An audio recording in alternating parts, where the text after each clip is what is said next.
Good afternoon, everyone.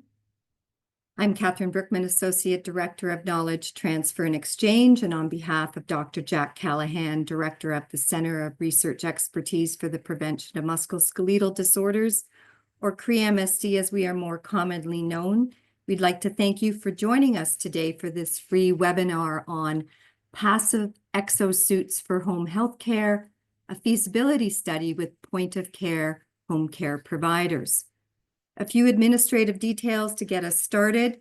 First of all, we are grateful to the Ministry of Labor, Immigration, Training, and Skills Development for our funding, which supports the delivery of these webinars, and to our presenters who provide their expertise. This webinar is being recorded, with the recording being made available to you along with the presenter's slides shortly after today's webinar. Please note that your names as participants will not be visible in the recording of the webinar. The format of today's webinar is as follows. The presentation will be given, after which time we will have 10 to 15 minutes for a question and answer period with our presenters. Please refrain from using the raise hand button, as we will not be monitoring this feature or any other meeting reactions. During the question and answer period, we ask that you type your questions into the chat box. This feature can be pulled up on your screen by selecting the chat button in the control panel that appears near the bottom of your screen. I will relay these questions to my colleague in the case that there is a duplicate theme. Your video is disabled and you will be muted for the entire presentation to ensure there's no background noise disruption. Should you have a pressing question or an issue such as a technology glitch that we cannot fix right away, please don't hesitate to continue to communicate with us, and we will do our best to fix this. After the webinar, you will be sent a link to an evaluation. Please fill this out, as it will assist us in the future delivery of these webinars. Thank you so much for joining us today. And if you have not already checked out our MSD Prevention Guideline for Ontario website at msdprevention.com, please do. Also, if you're not currently a member of the Community of Practice for Client-Patient Handling and you're interested in joining us to get our bulletins and invitations to participate in surveys and research, please check out Join the Community of Practice link, which is accessible on the CRE-MSD website from the homepage under the navigation setting Communities of Practice. Now, getting to the good stuff, it's my pleasure to share with you a little bit about myself and Dr. Emily King, who will be co-presenting this webinar with me. As you know, I am the Associate Director of Knowledge Transfer and Exchange for CRE-MSD, and lead the Client-Patient Handling Community of Practice, along with VHA Home Health Care and Public Services Health and Safety Association. I'm a gerontologist specializing in health and safety of older adults. I do get a lot of practice with this with my older parents who are 92 and 87. I have strong expertise with personal support workers and their occupation, focusing on their education and skill, their workplace training, compensation, and factors related to their health and safety and retention, where I continue to conduct a lot of field research. I'm a former CEO in the community healthcare sector, where I apply my leadership and health and safety expertise to assist organizations now to obtain healthcare accreditation status. I have a doctorate, a master's, and a Bachelor of Science degree, and it has been my pleasure for the last 13 years to use this expertise with CRE-MSD.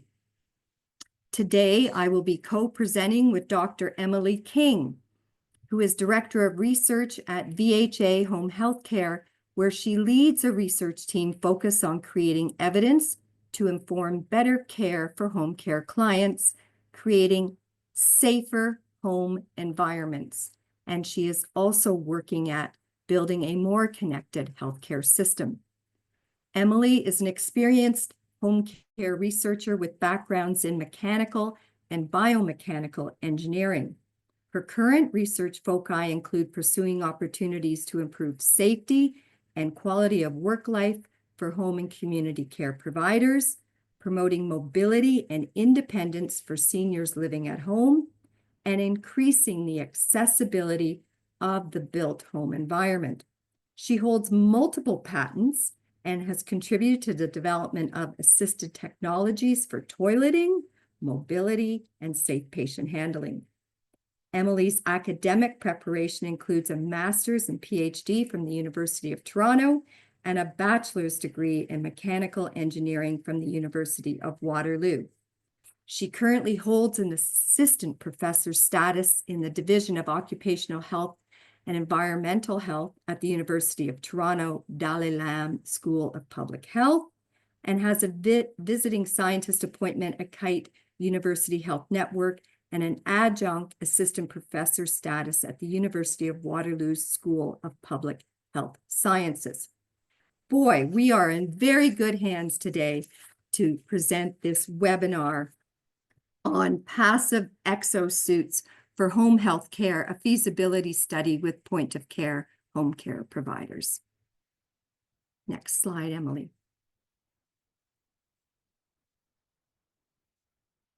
So what are we going to cover off today? We're going to talk a little bit about exoskeletons, musculoskeletal injuries in home care. Then we're going to dig into our research study that was led as a result and desire of our community of practice survey. We're going to share with you the findings specifically related to the usability, the comfort, the overall perceptions, and the suggestions for improvement that resulted from checking this out in our research study with PSWs. And then finally, we're going to talk to you about next steps. Next slide, Emily. Musculoskeletal disorders account for 1/3 of lost time claims in Ontario and are the most common primary lost time injury in healthcare. And personal support workers are disproportionately impacted by these injuries. Next slide, Emily. So why are we interested? Well, looking at the issue related to injuries and MSDs, there is very little equipment available to personal support workers or any home care providers, for that fact, in the community to assist with client-patient transfers. And we want to look at how can we improve the care provider's safety by reducing those lower back demands and helping them with the energy they need for these transfers. What are exoskeletons? Well, exoskeletons are a wearable device that augments, enables, assists, and/or enhances motion, posture, or physical activity through mechanical interaction with the body. There are two distinctions, which Emily and I learned about at a CRE-MSD conference before we started to delve into this research. There is the exosuit, where the majority of the structure consists of soft and elastic structures, and that is what we are going to be talking to you about today. There is the exoskeleton, where the majority of the structure consists of hard or rigid structures. And these are not new. They have been patented as far back as the 1800s. In fact, in 1965, General Electric developed what was called the handyman exoskeleton. And you can see a newspaper clipping here where a pair of hydraulically operated arms that mimic hand, shoulder, elbow, and finger grip motions are in front of us.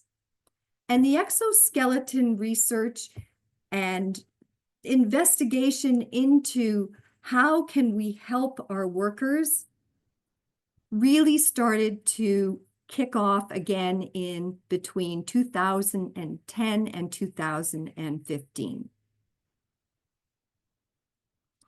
Exoskeletons have been used in the military, in manufacturing, in construction, and agriculture, and in healthcare.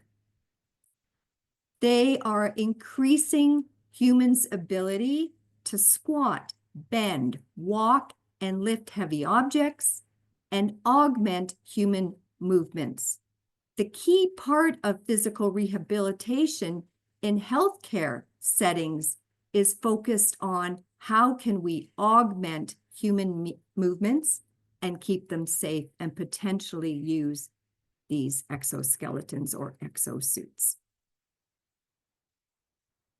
So what have we learned in the past that we thought would be helpful for us in this current research study? We have learned that exoskeletons and suits decrease the physical demands on the lower back muscle activity. They increase endurance by reducing energy expenditure, and they can increase performance. They are adjustable in terms of support they provide, and where there are excessive loads and repetitive loads, they do decrease muscle activity. What are the concerns related to their use, and particular in healthcare? We don't have a lot of field-based evidence for their use. We've done a lot of controlled labs studies, but not a lot of uncontrolled studies in the field, such as in the person's home. There is concern around their comfort and the fact that they need to be customized. And do they increase the physical demands put on the body, such that are other parts of the body compensating for where we use an exoskeleton or exosuit?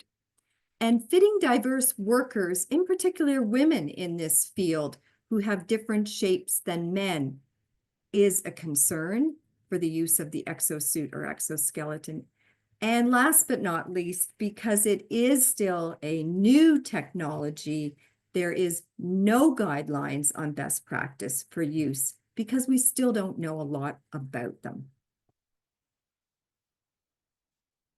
They are being used for arm support, back support, leg support. There is a power glove providing support, and they're being used to help us with tool holding. So here is a picture of a PSW currently using what Emily is going to talk to you more about, the exosuit. And she is using it to help reposition a client in their own home. So Emily, I've given a very high level overview of the exosuit and the exoskeleton and why we want to look at them in home care. I'm going to hand it over to you to tell us a little bit more about it and what we did in this research project. Okay, thanks. And first I will clarify, these are two models we have, replicating activities performed by our personal support worker participants, because we were not taking pictures of our participants, but you'll see these two come up a bit. So the specific exosuit that we used in our study is the HeroWear Apex 2. And before I dive into telling you what we did, I'll introduce this a little bit. This is a fairly low profile, soft exosuit. It's got this sort of backpack component that you can see. And the thing sticking out at the mid-back level here is a clutch. And what that allows is you can turn on and off the assistance from the exosuit by activating or deactivating the clutch, which is done with this little catch that can be accessed with the left hand here. And when the exosuit is providing support, it is doing that through the two elastic elements that you see connecting from the clutch through to the thighs. And essentially what this does is the elastic elements provide an extensor moment that can help to support the action of erector spinae, reducing muscular demands and potentially low back loads as people are bending and supporting loads as they are bending.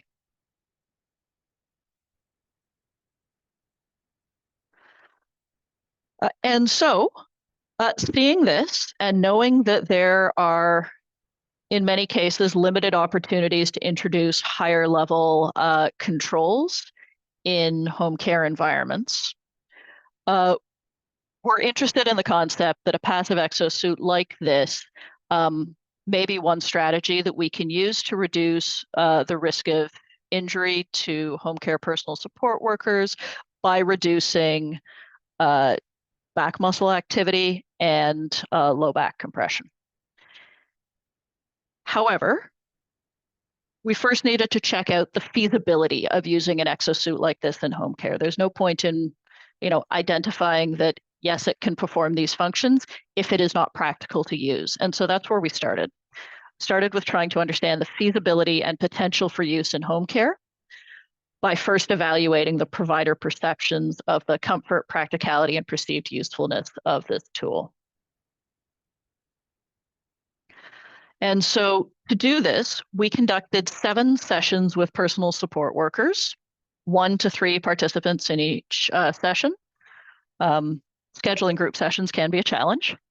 The format was that participants, first we introduced the exosuit to them, provided a demonstration, had them fill out a survey to give us some baseline information and also to identify what are the common activities that they are performing in people's homes and the common activities that they find particularly demanding. So looking specifically at their practice. Then we invited the participants to try on the exosuit and to perform simulated home care activities that they had previously identified as ones that they commonly perform, like transfers, bathing, foot care, little simulations of those. And then discuss their experiences, both narrating as they were trying it on and then debriefing afterwards. The pre and post surveys collected demographic data, work-related sort of injury history, and then at the post level, perceptions of the comfort, feasibility, and perceived safety of the exosuits.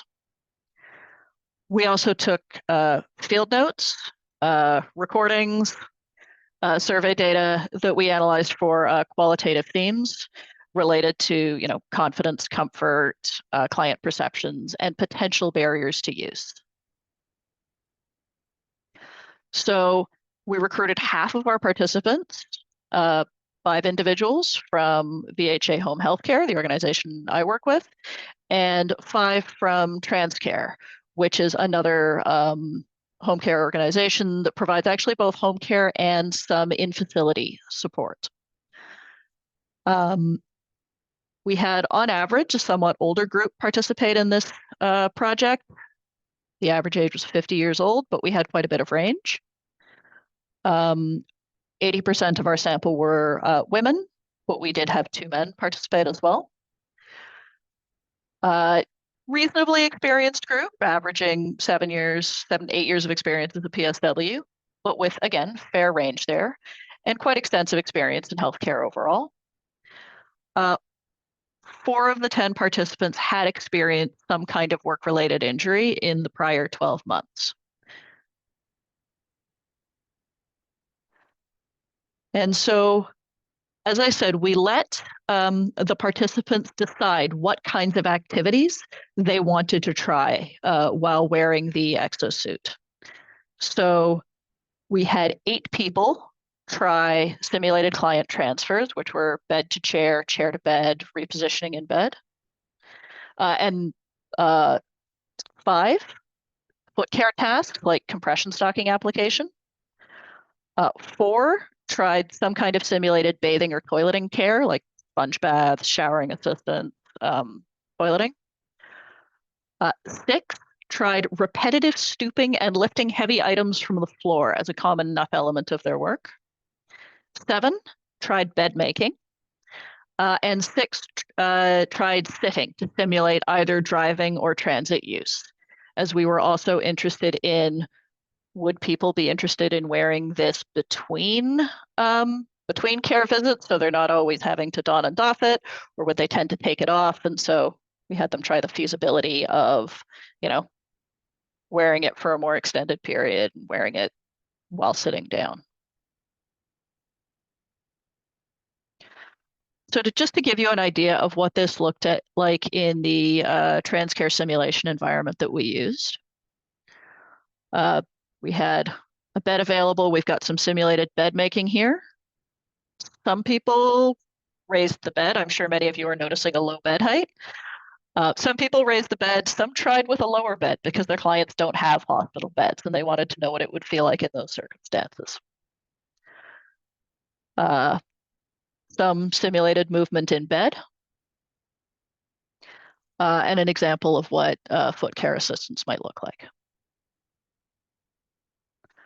So when we asked people about the sort of perceived usability of the exosuit, one of the things is getting it on and off, donning and doffing it. Generally, people found this fairly easy. A little more difficulty with donning than doffing. And many people thought that it would only be difficult on the first attempt, but if they, practiced, they felt that they could get quite good at this. Some kind of training to get the alignment and adjustment just right would probably be needed, and that's something that some of our participants did identify. In terms of ease of movement while wearing it, people did find it reasonably easy to move in. In terms of general comfort, this was rated as being quite high. People found it quite comfortable. They identified in their comments that their back felt supported, that they felt reduced strain. Some noted undesired restrictions, either around the upper arms or around the thighs. The thighs were most commonly reported as being uncomfortable because of the straps that do go around the thighs to help transmit load across the back. The other area identified by one participant as uncomfortable was at the arms. 4 of our participants did identify some overheating, where the exosuit was in contact with their shoulders and arms, their lower back. Overheating in general sort of perceived at the face, although obviously there wasn't anything in contact with their face. Also reported relative to the chest, hips, and legs. So there were some heat concerns that were mentioned. I will say the testing was done in the summer. And so while we were in somewhat temperature-controlled environments, there's that factor. In terms of helpfulness, 9 out of the 10 individuals who participated did report that the exosuit felt helpful, felt like it reduced strain, increased confidence, when considering, their use performing care activities. 8 out of the 10 thought that it would be practical to use. Some raised question about what would the hygiene protocols be? How do I need to keep it clean between participants? In many cases, this looks a lot like what people like hygiene protocols for clothing, though, because it is a device that's worn outside of the clothing. There were some concerns about, what if I'm giving somebody a shower, but then on reflection, people are already typically wearing gowns while they do that. And then the other question around sort of fit and practicality related to hygiene was, what if the client has bed bugs? But the sort of protective suits worn when visiting clients with bed bugs, all but one participant agreed that they would fit fairly readily over the exosuit. And so could still be, practical to use, and you wouldn't need to worry about bed bug control within the device. In terms of potential client reactions, this is something that we were quite curious about.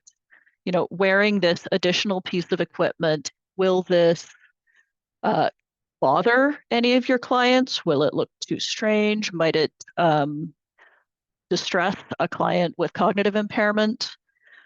And while PSWs agreed that this would be client dependent, they thought that most of their clients are unlikely to mind, and some of them modeled how they might explain to clients how this was something to keep them safe so that they could, continue to provide care, and modeled how they might redirect in those cases. There were some concerns raised about acceptance from clients with dementia, and that's something that we will still need to learn about. But that was not a universal concern. It did seem to be very client dependent. The big finding for us is that 70% of the people who tried it in our feasibility study would be interested in trying the exosuit during client care. They would be open to it. And we have actually had follow-up from more than one participant asking if they can get their hands on one, because they are quite enthusiastic about potentially trying this during client care.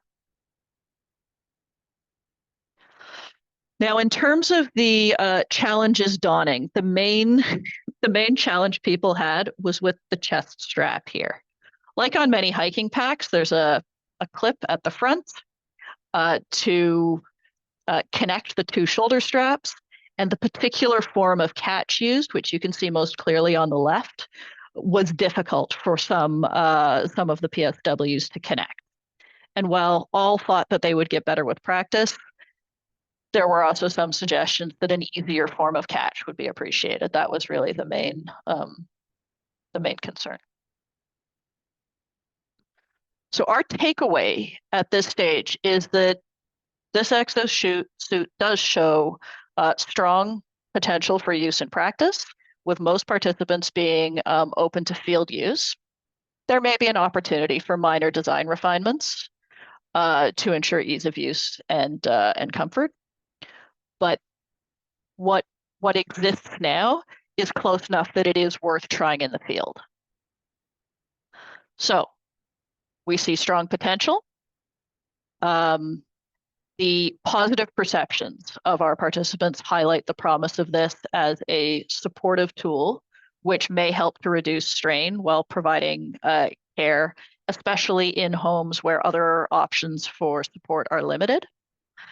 And next steps include conducting a field trial to assess the feasibility in real home care settings.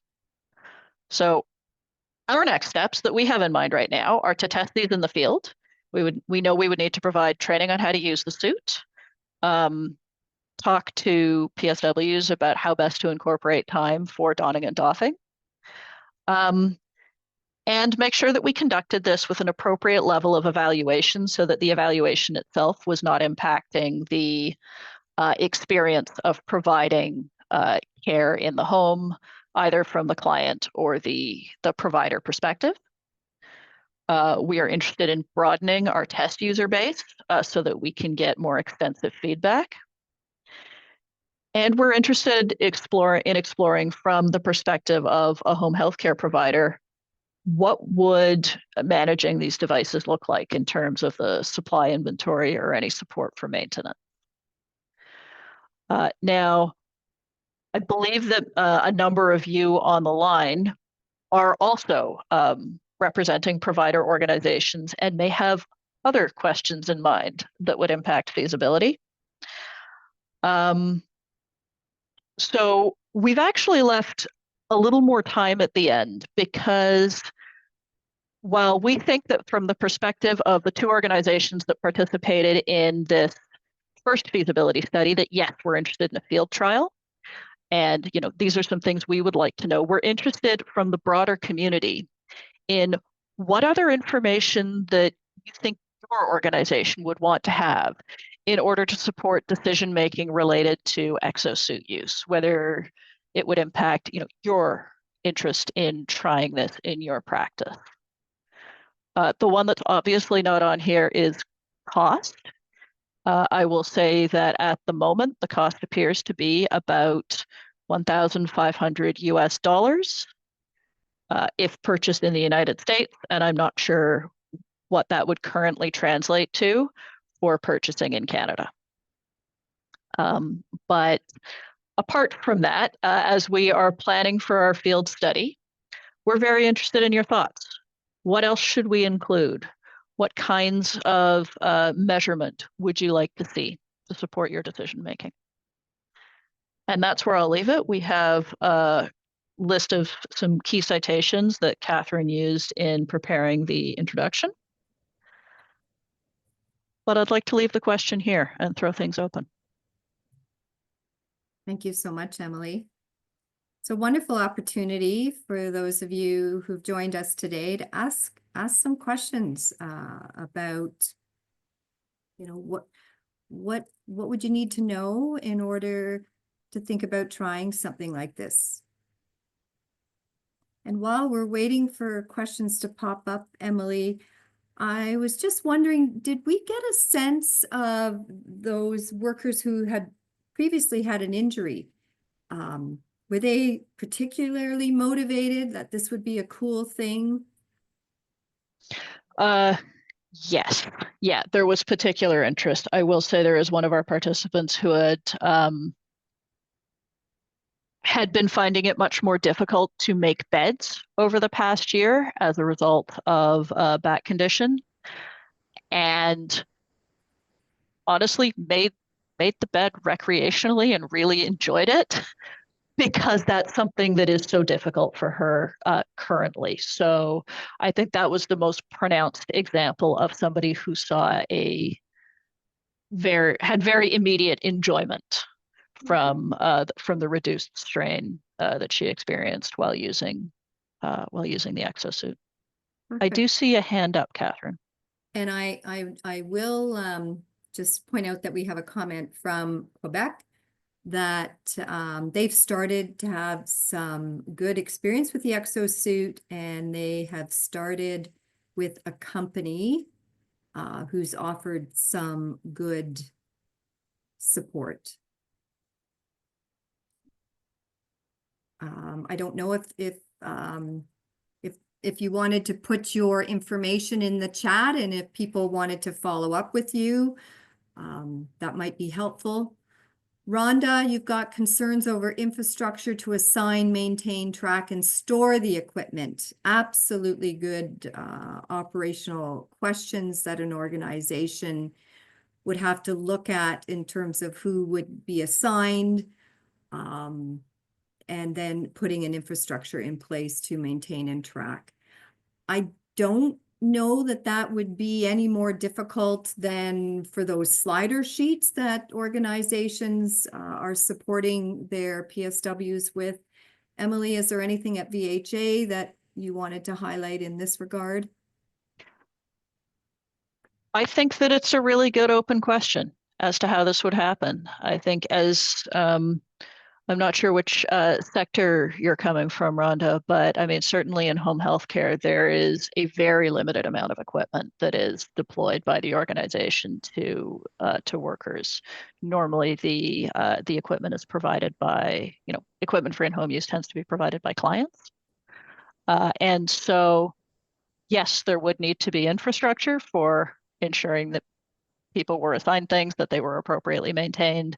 And I don't know exactly what that would look like right now, but I agree that that is something that would need to be thought through as we move through. I'm interested as to whether Mark, from the experience that you note, having a company offering a good model, that model may include some form of maintenance support. If you are open to sharing any experiences, I think that could be very interesting to this group. Another question about if wearing an exosuit for many hours a day for a long time could cause other problems such as pains in the hips, etc. I think that is another really good question. And I think one of the things that we learned from the CRE-MSD hosted exoskeletons conference a couple of years back is that individual worker experiences can vary strongly, and that listening to those individual worker experiences and allowing workers to choose based on their comfort, based on their experiences, whether they're wearing or not wearing the device is probably the way to go at this point. Because, as Catherine highlighted early on, the evidence base related to prolonged use does not yet seem clear enough. So my thought at the moment is to proceed cautiously and to make this available, but certainly solicit people's feedback on those longer term experiences of use. That's something that I would be interested in doing over the field trial, is seeing whether over at least a period of a few days to start, workers are noticing whether they are noticing the benefits that they anticipate in this very brief feasibility study, and whether they're noticing any other challenges that we should keep an eye on. Yeah. One of the interesting points that's been made by Andrew is that this, confidence that maybe wearing the exosuit may instill, where employees may be doing more than they should. And, I think that has a lot to do with the training and your scope of practice. There are things you are supposed to do and how you do them. And the exosuit is there to be a part of you. It's to help you with what you're supposed to do and hopefully not take on other things. So I think that would be a very important element to incorporate into the training. And yeah, I think the messaging around that, keeping it consistent, that this does not help you do more, it helps you do what you do well with less effort, would have to be very consistent around that messaging and very clear on it. this is a very interesting question regarding the lifetime for usage or warranties tied to a suit. Very interesting. I don't know how long this exosuit would last. And that's going to vary by the specific product. And I think that's where, this is one piece that we tested for feasibility. Features I will say we were looking for and liked about this as something to test are that it's soft, it's low profile, there's quite a lot of attention to airflow at the back, and it gives the user substantial control over how they're using it and when they're using it. So those are features that we looked for in something to test, but we're not, we're not representing that product. Yeah. It's all of us had tried it, and and I've only tried a few, but it was very comfortable, akin to wearing a very supportive backpack. And Transcare, who shared their PSWs to participate, I'm glad to see that they are motivated to continue to try this out in the field. So that bodes well for us. And let's see what other questions we have here. We also have a lot of questions about the long effect of muscle loss, stability, because we have had a hard time in industry. Worker kept using it for a long period of time.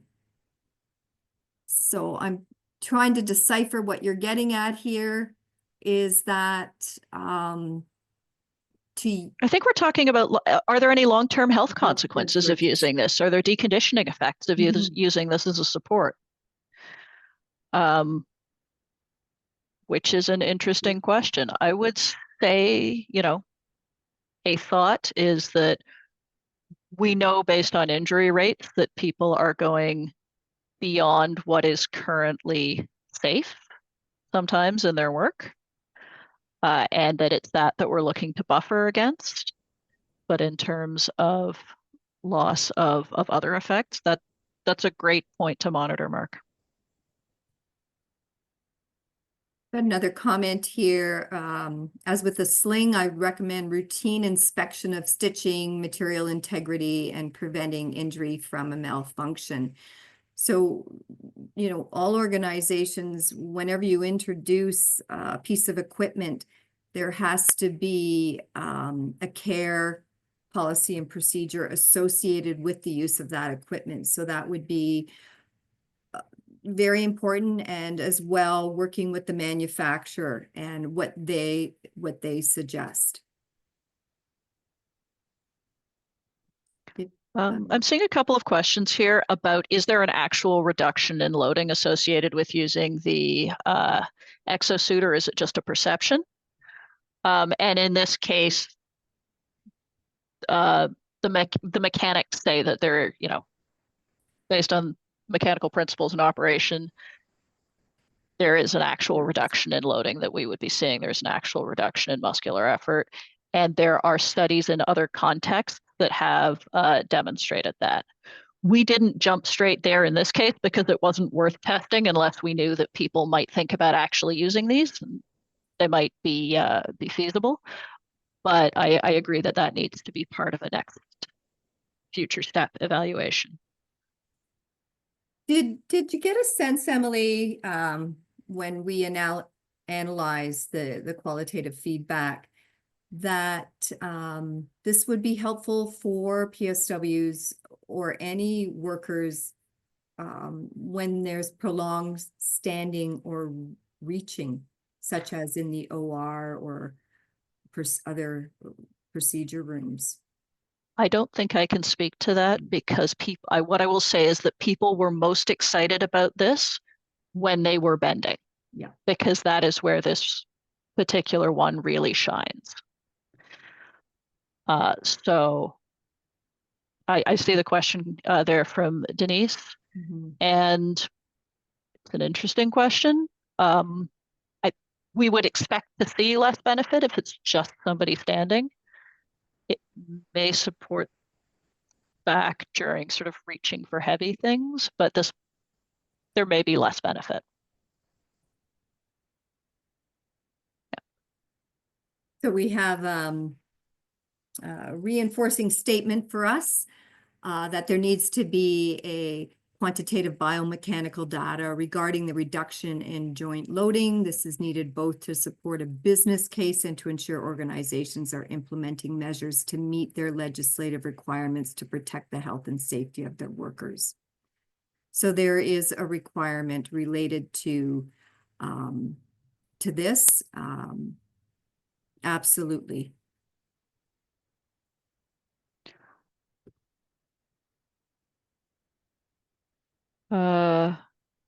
Richard is asking about a cost-benefit analysis. Agreed, and we would like to try to collect, eventually to collect some of the data that would support that. If you don't mind entering your own numbers, the manufacturer has a little cost-benefit calculator on their website as well, but you are entering your own numbers on that one, and knowing what numbers to enter is the key and would require probably some more data to inform it. And we do through Andrew through Washington State, or sorry, Richard through Washington State, and CRE-MSD does have that cost benefit calculator. And, I think part of the field study is we would want to work with PSWs that have had an injury, that have been brought back to work, to see if this in fact assists them. Thank you. Mark has offered for him to share his experience if anyone wants to contact him.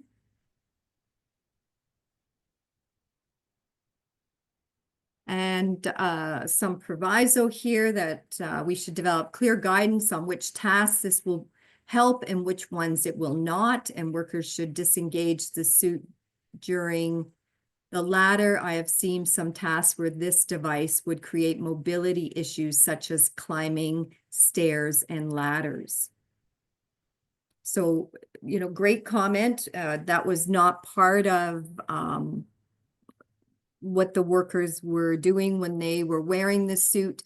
And it's an important point, because one of the things that we also want to look at is the feasibility of using this and not not creating more time in the worker's job? You know, can they keep it on when they're driving with comfort? And for some workers who take the public transit, you know, we want to make sure that it's not going to cost them time by taking it on and off, you know, to find a suit that is comfortable so that they could practically keep it on.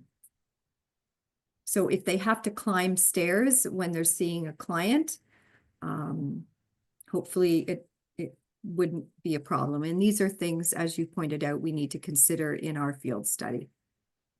Is there anything you want to add to that, Emily? And in the training development, Yeah. talking about being cognizant of when it is engaged and disengaged, and supporting people to be able to do that easily so that they are inclined to disengage it when it's not required.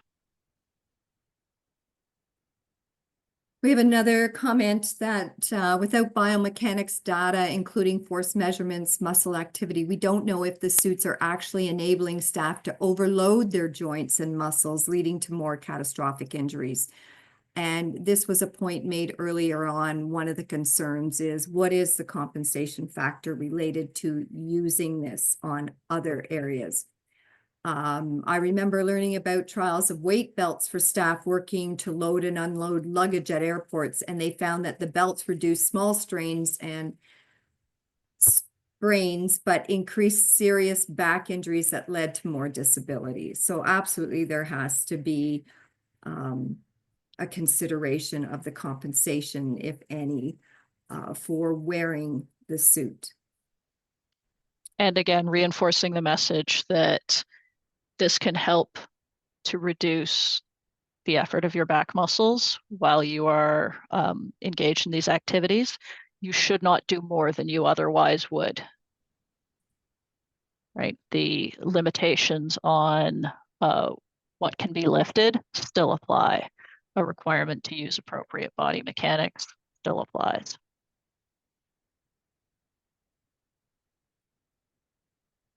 We have a comment if you want to get more information on the research on this particular subject. Denny Dennis is an ergonomic teacher. He's one that's done the most in the industries in Quebec. So thank you for that information. But the documents are mainly available in French. Well, you never know. We really appreciate you sharing them, and I am sure that will be able to read or translate them. So thank you, Mark, very much for sharing those experiences, and we'll try to build them into the way we follow up on this. And we've certainly, you know, we had that wonderful conference on exosuits through CRE-MSD. There's some fabulous information there, and that, you know, that helped inform this research. And again, your comments will help inform the study in the field to take us to the next step. Any last comments or guidance for us as we learn more about how to prevent injuries and introduce the appropriate equipment support for personal support workers? I think, Catherine, as we're wrapping up, I'd just like to say thank you all for a vigorous conversation, questions, identifications of the other things that you want to know.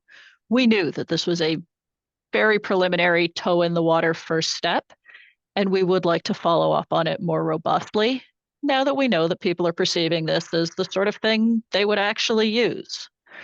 And so we really appreciate your guidance on what you want to know so that we can make sure that we're answering the right questions in the next phase. I think a real strength of the community of practice is that we can crowdsource our questions. And we can learn from others' experiences through it. So Mark, thank you for being generous with your experiences, or Denise experiences. And we look forward to being able to come back to you once we've had a chance to answer some of your questions and to learn from some of the other resources that you've provided. So thank you very much for sharing. If there's anything you think of afterwards, please don't hesitate to send either Emily or myself an email. And we will definitely look into it because the community of practice is really motivated to try it out in the field. All right. Well, thank you for your positive comments and for spending the time with us today. We do have another webinar coming up geared to our members in the community of practice.